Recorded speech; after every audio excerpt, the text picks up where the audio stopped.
Merci de prendre le rendez-vous pour ce nouveau numéro du journal de l'économie sur Sika TV.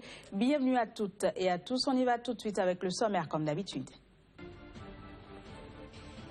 20 milliards de francs CFA, c'est le montant qu'entendent injecter la BAD et la BEI dans la riziculture au Sénégal. Les autorités libériennes veulent relancer l'économie du pays. À cet effet, elles veulent mobiliser 1,3 milliard de dollars.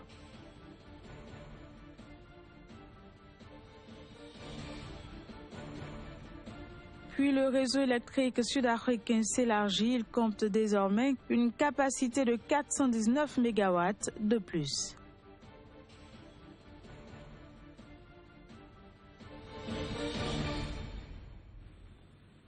À nouveau, bienvenue. Au Sénégal, la Banque africaine de développement BAD et la Banque européenne d'investissement BEI annoncent deux investissements. L'un des montants de 20 milliards de francs CFA en faveur de la riziculture. La somme ira à la compagnie agricole de Saint-Louis pour installer une rizerie. Selon les dirigeants de la structure, l'usine leur permettra de traiter 50 000 tonnes de riz produites sur 4 000 hectares. Selon le représentant résident de la BAD au Sénégal, ce projet vise notamment à promouvoir la sécurité alimentaire du riz pour le Sénégal.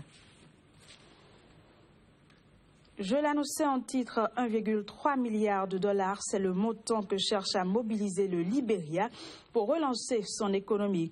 Une économie sérieusement mise à mal, notamment par l'épidémie d'Ebola et la chute des cours des matières premières. Imaginons. Le Libéria est sujet à une croissance quasiment nulle durant les 3 dernières années. Pour relever son économie, le pays veut investir dans la production d'électricité afin de stimuler le secteur manufacturier tout en donnant la priorité à l'agriculture. Un défi qu'il entend relever en mobilisant 1,3 milliard de dollars. À l'origine de la crise économique qui frappe le Libéria, l'épidémie d'Ebola et la chute des cours des matières premières. Le Libéria entend également recourir à des emprunts auprès du groupe de la Banque mondiale et du Fonds monétaire international FMI. Selon le ministre des Finances, du Développement et de la Planification du Libéria, Boama Kamara, le pays vise une croissance économique annuelle moyenne d'environ 6% durant les 7 prochaines années, à compter de 2018, après une croissance moyenne d'environ 8% entre 2006 et 2013. Les exportations de minerais de fer, qui représentent la principale source de recettes en devises du Libéria, ont chuté de plus de 60%. Quant à la surproduction de caoutchouc, elle a pesé sur les cours de ce produit. Je l'annonçais en titre, en Afrique du Sud, le réseau électrique compte désormais 419 MW de plus. L'unité 3 du barrage hydroélectrique d'Ingoula a été raccordée au réseau électrique. L'entrée en service de cette unité d'une capacité de 333 MW marque ainsi l'achèvement de la construction de la centrale électrique d'une capacité globale de 1332 MW. Les unités 4 et 2 et 1 ont déjà été raccordées au réseau électrique. L'unité 3, quant à elle, avait été la première raccordée au réseau. Notons que le barrage a été construit pour un coût qui, initialement, estimé à 8 milliards de rand, s'est finalement élevé à 36 milliards de rand, soit 2 685 000 dollars. Le marché des titres publics de la Banque des États de l'Afrique centrale institue d'émission des 6 États membres de la CEMAC était très animé ce mercredi. À l'origine, le Cameroun et le Gabon, les principaux animateurs de ce marché depuis sa création en 2011, qui tentent de mobiliser auprès des investisseurs une enveloppe globale de 17 milliards de francs CFA. Les précisions dans cet élément. Afin de récolter cette cagnotte dont 10 milliards de francs CFA seront pour le trésor public de 13 semaines, le Cameroun lance dans cette bataille à la mobilisation des financements 16 spécialistes en valeur du trésor, dont 4 qu'il partage avec le Gabon. Ce pays de la communauté économique et monétaire de l'Afrique centrale, la CEMAC, allie quant à lui 13 spécialistes en valeur du trésor pour cette opération. Pour rappel, depuis l'année dernière, le marché des titres de la Banque des États de l'Afrique centrale est de plus en plus sollicitée par les États à cause de la chute des prix du pétrole brut. Cette conjoncture internationale a provoqué une baisse drastique des recettes publiques dans nombre de pays de la CEMAC, à l'instar du Gabon, du Congo, du Tchad et de la Guinée équatoriale. La Banque centrale égyptienne a décidé ce jeudi de laisser flotter la devise de l'Égypte. Cette décision vise à assurer la stabilité monétaire dans le pays dans un contexte de crise économique persistante. La libéralisation du taux de change et de livres égyptiennes rentre d'ailleurs dans le cadre d'un ensemble plus large de réformes qui assureront la stabilité macroéconomique via la consolidation budgétaire. Notons qu'à l'annonce de la mesure, le dollar se vendait au marché officiel entre 13,5 et 14 livres égyptiennes. Sur le marché noir, le billet vert était monté jusqu'à 18 livres cette semaine. On passe à présent à la page invitée pour parler de la dette publique du Bénin. À tout de suite.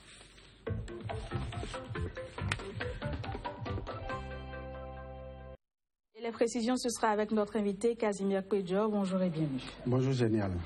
Alors, de 300 milliards de francs CFA comme dette intérieure annoncée par le chef de l'État en mars 2016, la dette intérieure du Bénin est passée à 1260 milliards 3 mois après. À quoi doit-on ce revirement en si peu de temps, Casimir Pédior? Génial, vous avez compris, en mars dernier, c'était juste après les élections présidentielles au Bénin et c'était dans la foulée de l'euphorie. Le chef de l'État nouvellement élu, Patrice Talon, a tenu donc ce discours de 300 milliards de francs CFA comme dette intérieure. Mais alors, lorsque il a pris le pouvoir le 6 avril, il s'est rendu à l'évidence et la dette intérieure à l'époque s'affichait déjà autour de... La dette intérieure, bien évidemment, s'affichait autour de 650 milliards de francs CFA.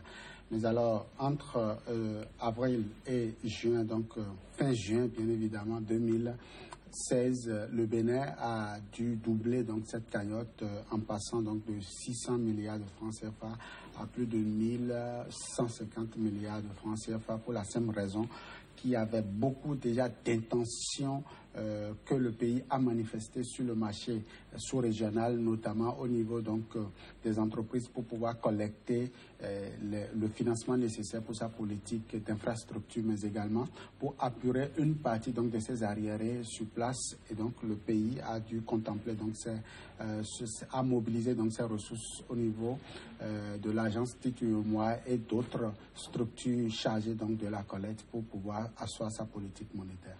Alors, à fin juin 2016, donc de cette année, le pays a des encours cumulés de sa dette qui s'élève à 2356 milliards de francs CFA. Comment cela peut-il se réaliser dans un pays à ressources essentiellement fiscales?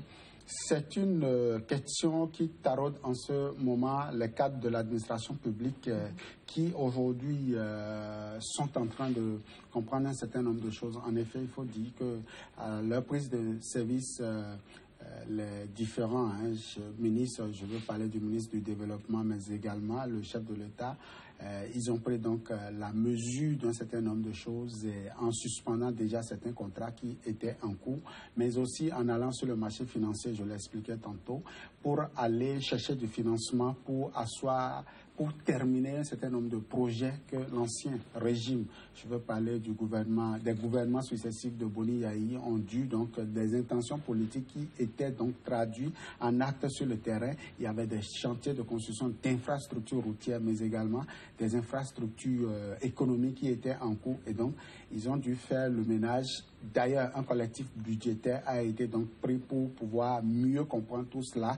Et donc, aujourd'hui, le Bénin s'affiche avec une dette publique de l'ordre de 2356 milliards de francs CFA. En tout cas, c'est l'information que nous détenons de la caisse d'amortissement du pays qui aujourd'hui s'affiche comme cet instrument qui gère la dette publique au niveau du pays. Il faut dire que 2356 milliards pour un budget d'environ 1000 révisé bien évidemment, un budget révisé à 1100 milliards, c'est quand même important. Malgré cela, il faut préciser que le Bénin n'a toujours pas encore dépassé la fourchette communautaire qui est de 70% du PIB. Donc le Bénin tourne actuellement autour de 56%, voire 60% de la possibilité d'endettement. Donc ça veut dire que le pays peut davantage s'endetter pour s'enrichir si j'emprunte ainsi le terme des financiers, c'est encore possible pour le Bénin d'aller sur le marché financier chercher des financements. Et en 2015, on a noté que le gouvernement béninois a battu son record prévisionnel. Il a atteint la barre des 172,8% de mobilisation sur le marché local et extérieur. Comment s'explique cet élan économique et quelles ont été ses conséquences sur l'économie béninoise, Casimir Pédia?